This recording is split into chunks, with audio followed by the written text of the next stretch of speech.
Barack Lesnar is one of the most elite fantasy basketball analysts on the planet. And last year, surprisingly, he walked away from fantasy basketball to go pursue other passions and other interests. But I have news for you. He's back. Just like Michael Jordan, rocking the 4-5 on a jersey. He came back, and the Believe in Fantasy Basketball community are partnering with him to provide you that all-star caliber value. In this episode, we'll be running down Barack Lesnar's must-grab fantasy basketball players. Welcome back, Barack. Hey, what's good? How's everyone doing? It's great to be back. Yo, the fantasy basketball community is up in arms. So let's just jump right into it. I know you've been working behind the scenes to share with people your must-draft players, the players that you are targeting specifically for category leagues. Why don't we just start with that number one player or one of the first players, if you don't mind sharing? Man, so I've been researching all day, and I actually put together a list of 51 players that kind of fit the strategy that I've identified for myself and that I've shared on my channel. I'm not going to share all 51 right now. I don't have to. I was about to say, Barack, I was like, man, I need to get a longer slot. No. I did extensive research so that I could give you, informed answers when you did ask. I did my homework. If I had to return, I wanted to drop a 50-point game. So I mean, as far as the number one player on the list and universally, I think any build you have, of course, it's Nikola Jokic. So I don't think that's changed. The only thing that gives me a little bit of pause with Jokic is the playoff schedule is not the greatest. So that's something I'm going to focus on more this year, is really that fantasy playoff schedule and trying to stack as many games as possible. I don't think it's something to deter you from Nikola Jokic, but it maybe makes Victor Wembanyama just a little bit more appealing, having a more robust fantasy playoff schedule. Shea, he won a championship. I've loved him since his rookie year. I felt like he was a special talent. I'm not going to lie and tell you I knew he'd have the success he's had, but I had a feeling because he always fit the mold I like, which is guards that are efficient, get steals, they get blocks, and then he can score with the best of them. So those players tend to do really well. So he's somebody that I would totally build my team around. But, if you have a top 5 pick, it's hard to go wrong at that range. Almost any player you're going to get in that range, you can really build a monster team around. So I would say a player that I think is maybe undervalued and should be accessible to most people, Miles Turner. And maybe it's my Milwaukee Bucks bias, but a big part of my strategy that I've always shared with my community is I value unicorns. I value players that have statistical contributions that are not typical of their position. So Nikola Jokic with his assists. Miles Turner, he has the ability to hit a ton of threes, get you a ton of blocks. And again, a player on the Indiana Pacers who made the finals and almost won had it not been to an injury to Tyrese Halliburton. So I find it interesting that the players I've always loved to build my teams around, they end up being key pieces of these championship pieces, and I don't think it's a coincidence. Do you think Miles Turner is going to maintain similar value moving over into the new environment with his new team, or do you think that he's going to take a hit? He'll increase value. What's your take on that?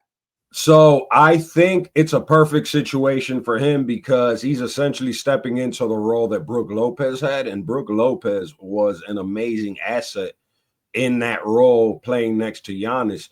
Something else, I guess, to consider is the fact that Dame is no longer with the Bucks, so that's a lot of usage. That's a lot of offense they'll need. They gave him a sizable contract, which to me shows they made that investment. They are going to want to see a return on their investment, so there will be opportunities. When he was on the Pacers were constantly dangling him in trades. There were other players they valued more. So I think with the Bucks now, with Giannis, it sounds like he's going to be playing more point guard this season. and him being a stretch big, he's a perfect complement to a player like Giannis.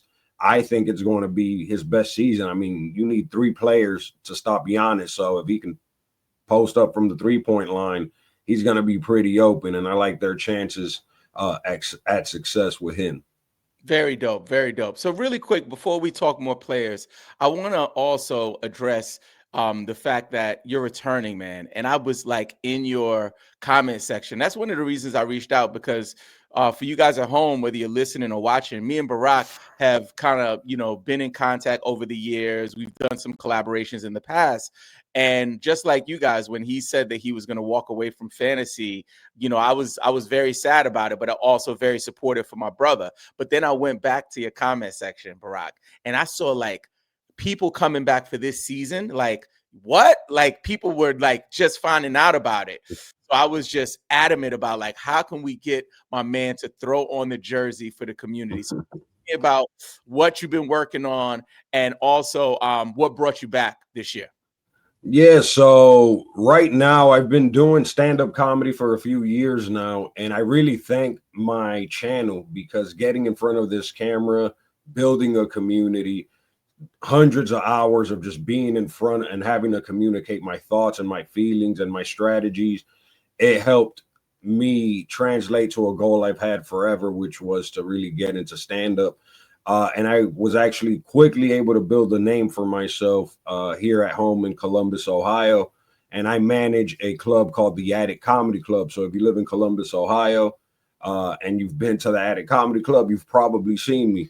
And if you do know my fantasy basketball stuff, definitely say hi. But I needed to get away from fantasy basketball because at the time I had a full-time job, 5 kids. This comedy career, helping manage this venue, which I'm now the head booker at.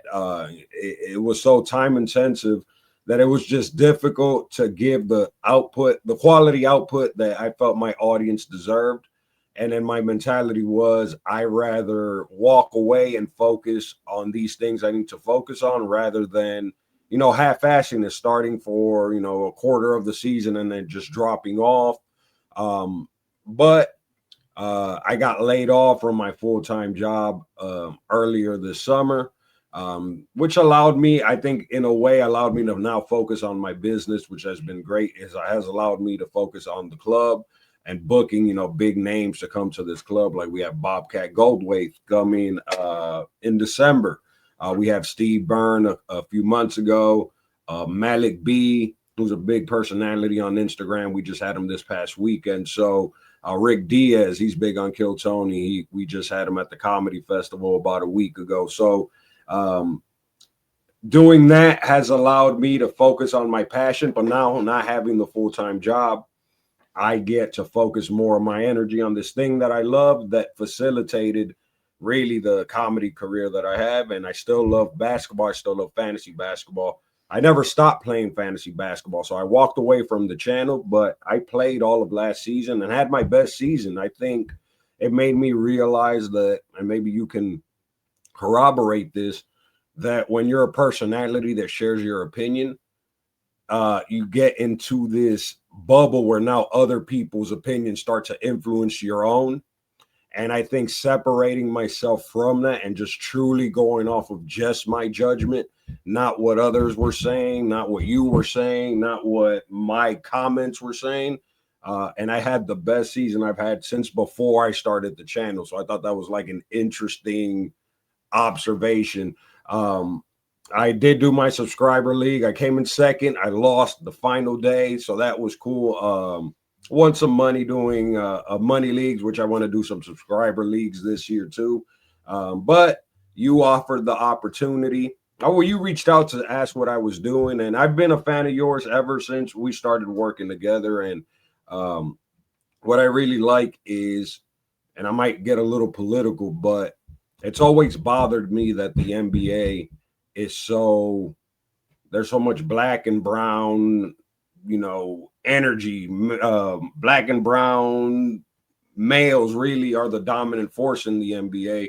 But then it feels when it comes to fantasy basketball, it feels like all of the faces are white. And it feels like there's almost this mentality that people that look like us, maybe we are good enough to play it, but not good enough to analyze the sport that we excel at. So I've always wanted to be a person where if you got something from me, it was of the highest quality and you could put it up against anybody else and be like, the stuff Barack gives me is legit. And the fact that people come looking for me even when I'm not here, to me is a testament to my desire to give that sort of output. And then seeing you and how hard you work. And again, not a non-white male, not that that matters, but it does matter because it lets people like me, it lets other people know, hey, I can do this too. My opinion matters too. I can break this sport down, not just on the court, but, you know, off the court as an analyst. So I know that was very long-winded, but anyone that watches my channel knows that's what Brock Lesnar does. He doesn't shut the hell up.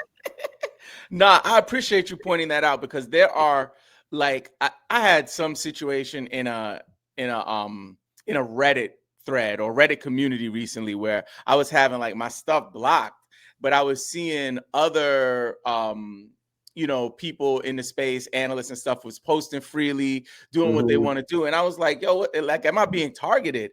And one thing that hit me is that literally you can count the amount of black and brown people in the space on one hand. It's just a couple. It's my man Raphael Johnson from NBC Sports, my man Dan Titus from Yahoo, Andre Snellings from ESPN, yourself, and then me that I know of, you know what I'm saying, that are active right now at least. So I totally agree with you on that. And that's honestly one of the things that keeps me going, to make sure that we can continue to have some diversity in the space as well. So that's dope. So we're honored to have you back, man. But I know you got 51 players on your freaking list, and we're going to get through as many of them as possible. And we'll be back though, Barack. So if we don't make it through this list, we can always do a part two in a little bit. So who you got next? Well, man, well, I guess it would make more sense as to how I put the list together and how it ties into my strategy. So actually put something together. So let me see if I can. And for future episodes, Barack, if we want to do screen shares, we can do that too. So I got to just figure that out on the back end. But next time, if you have any assets you want to share on screen, we can do that too. Oh yeah, we could set that up. I'll definitely prepare some assets, and that's something else that I want to do this season. I want to teach everyone how to use AI tools. So today, doing my research, I use ChatGPT, I use Claude, I use Google's Notebook LM, and between all of those tools, I was able to come up with a very comprehensive list. And these are all players I've used in the past, so it's not like this told me what to do, but it really helped me refresh and understand why it is that the players I target have success. So the players I target, I said, I'm glad you said that really quick. I think we talked about it offline quickly, and we're going to ramp up more as the season goes. But I have like a little catchphrase I'm working on. I'm going to share it with the world for the first time. It's Believe in Fantasy Basketball, the only channel using expert advice and AI-driven data to help you dominate your league. What do you think about that?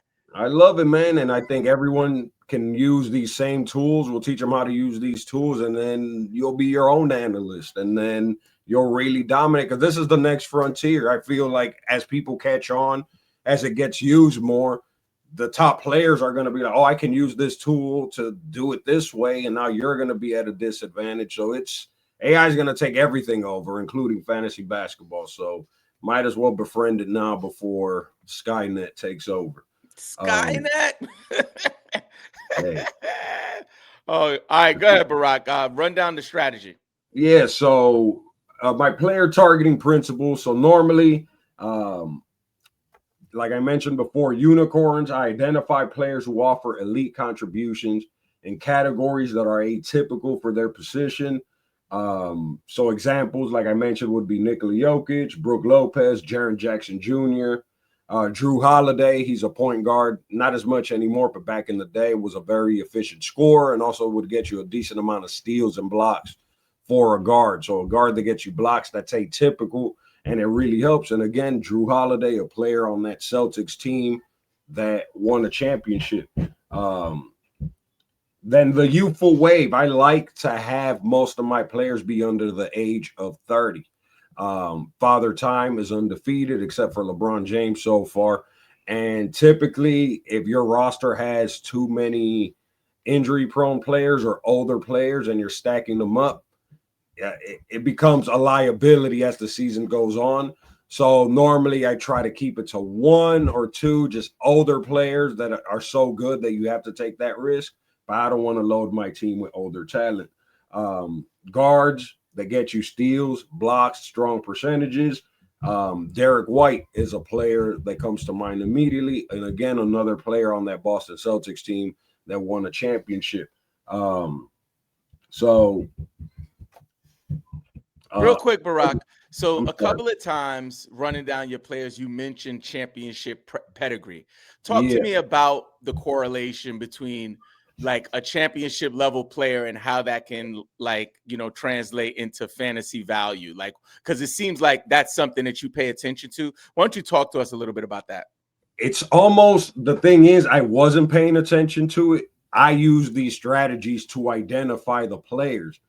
And then the players just happen to have championship success. It's not like I'm like, oh, let me target championship players. I'm targeting a mold. So I like players that are going to be efficient.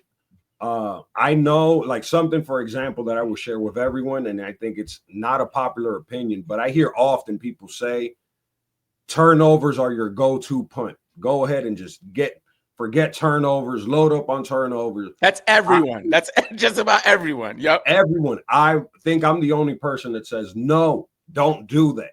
Do not do that. I think turnovers is the worst category for you to punt. I think for several reasons. A, turnovers are a reflection of decision making. So if you load up on players that have a ton of turnovers, chances are your field goal percentage is also probably going to be hurt. And I, in my strategy, also like to protect my field goal percentage. And if I do have a player on my team that's going to get me, let's say, 3+ turnovers per game, I want them to get me 6+ assists per game, because the way I view it, if I win assist every week and lose turnovers every week, there's no difference if I lose assist every week but win turnovers every week. So And why not win them both?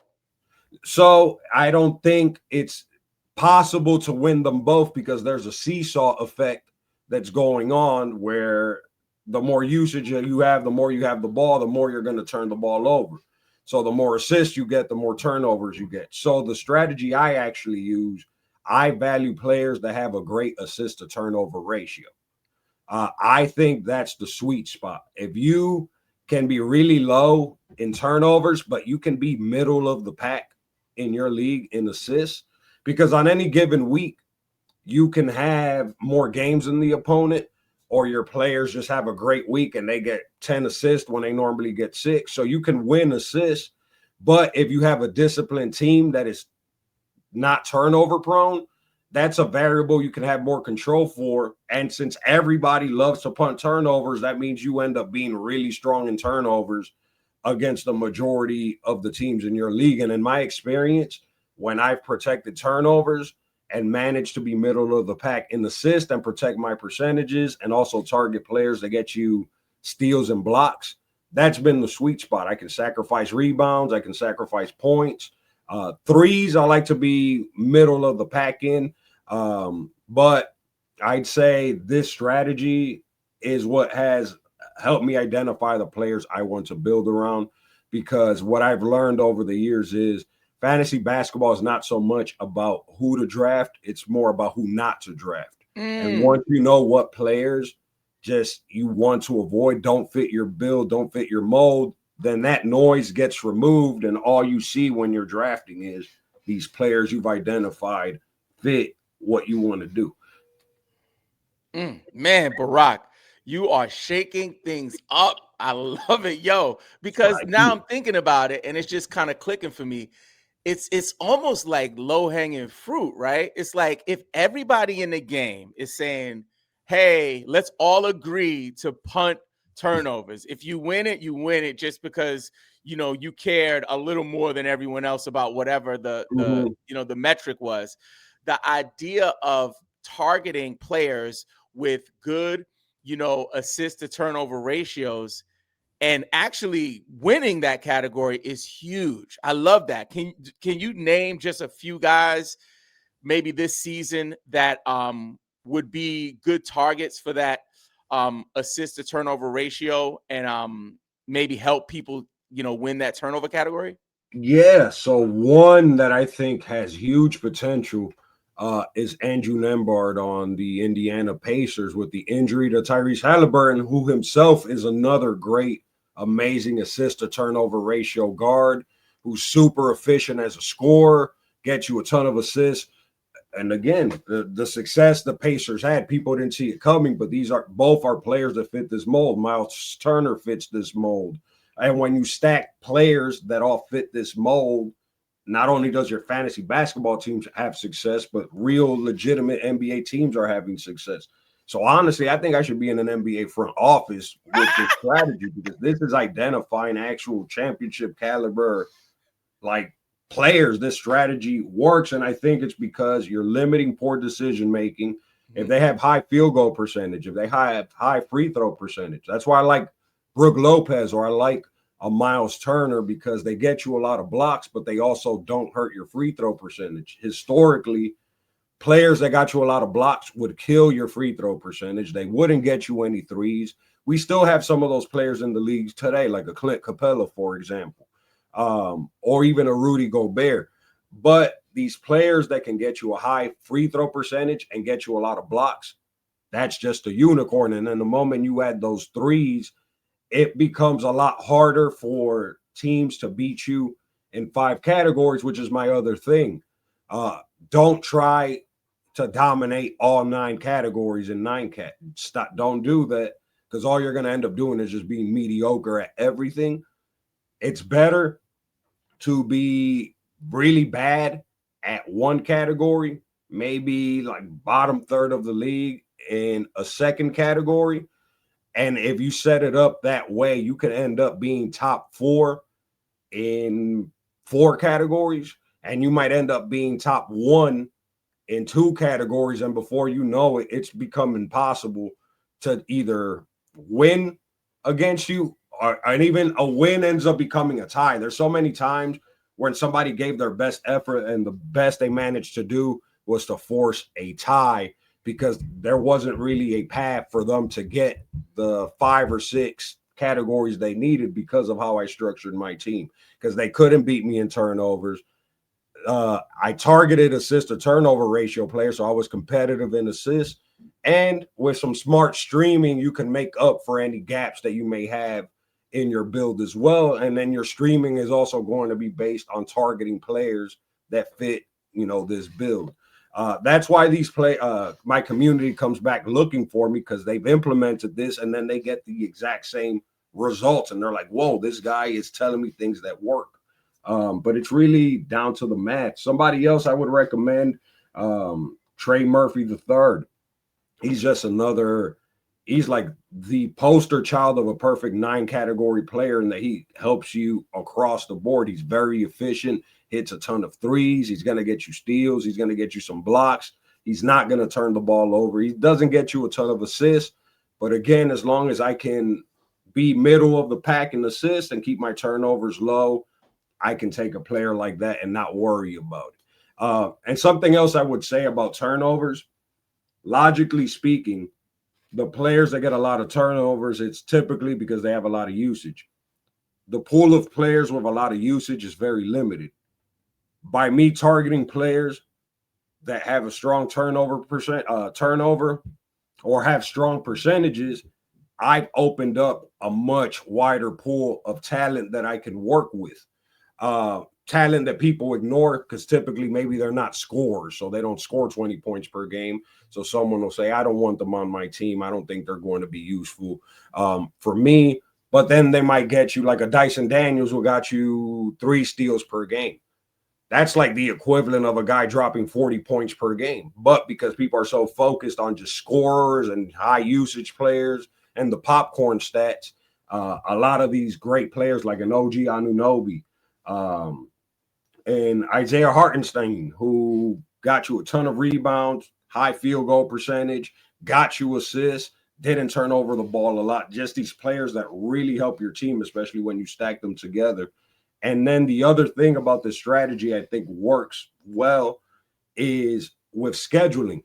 You might go into a week where your opponent has 6 or 7 more games than you that week, but because you're not as focused on the counting stats, like turnovers, if you're playing less games, that makes you more competitive in turnovers.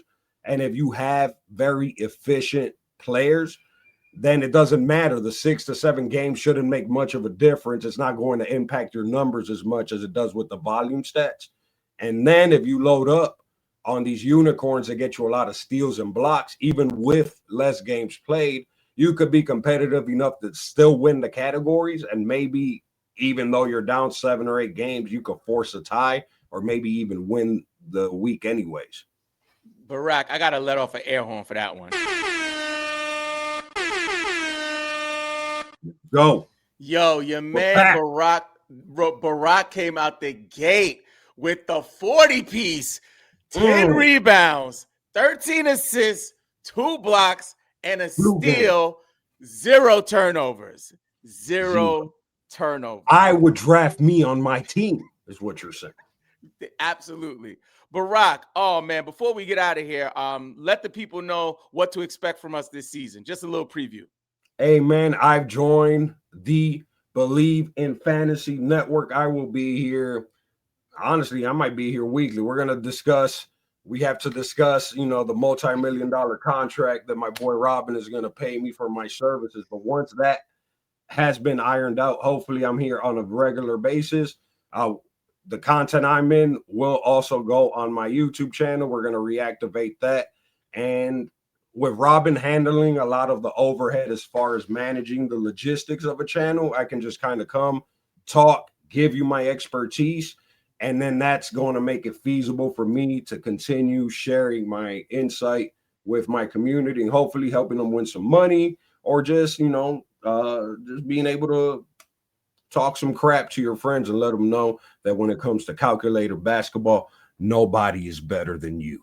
Oh, let's get it. And also, Barack, I want to let your community know that we are doing a giveaway for this season to celebrate the start of the season and the return of Barack Lesnar. All they have to do is visit BelieveInFantasy.com. They'll be asked for their email address and they'll get a link to a survey. They can win this free Cade Cunningham graded rookie card. We also got Tyrese Halliburton rookie card. We have Tyrese Maxey. We have a bunch of rookie cards. And also we're giving away Stone Cold Cash, a $100 Amazon gift card to a few different winners. So we're really excited about that. And again, it's to celebrate the return of Barack Lesnar, but also the launch of this NBA season.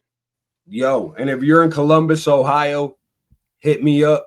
Booking at Band Funny, and I'll get you a couple of tickets to come see a comedy show. So if you're in Columbus, Ohio, which I'm assuming you have a couple of people there, come check me out, do some stand-up.